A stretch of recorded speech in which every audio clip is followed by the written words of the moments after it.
యెషయా గ్రంథము 65వ అధ్యాయము 19వ వచనం. నేను యెరూషలేముని గురించి ఆనందించెదను, నా జనులను గురించి హర్షించెదను.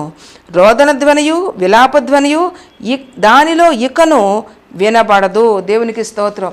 దేవుని వాక్యం చెప్పబడుతుంది, ఇదిగో నీవు ఆ పట్టణం కొరకు ఎదురు చూస్తే ఆ పట్టణంలో రోదన ధ్వని కానీ విలాప ధ్వని కానీ వినపడదు అని చెప్పి దేవుని వాక్యం తెలియజేయబడుతుంది. కాబట్టి చెవికి వినపడలేదు. దేవుడు తన ప్రేమించు వారి కొరకు ఏమి సిద్ధపాటు చేశాడో అవి ఏం జరగలేదంట, చెవికి వినపడలేదంట. అవి ఏంటంట చూడండి, దేవుని వాక్యం తెలియజేయబడుతుంది. ప్రకటన 2వ అధ్యాయము 7వ వచనం మనం గమనించినట్లయితే, చెవిగలవాడు ఆత్మ సంగములతో చెప్పుచున్న మాట వినుగాక, జయించు వానికి దేవుని పరదైసులో ఉన్న జీవవృక్ష ఫలములు భుజింపనిత్తును. దేవునికి స్తోత్రం, హల్లెలూయా.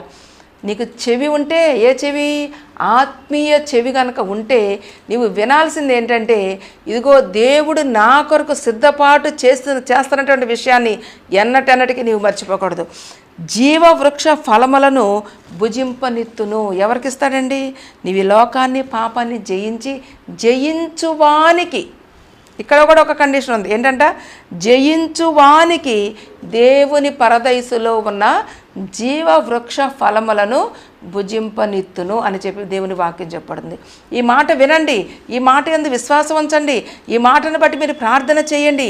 నీవు లోకాన్ని పాపాన్ని జయించే అనుభవంలోనికి రావాలి.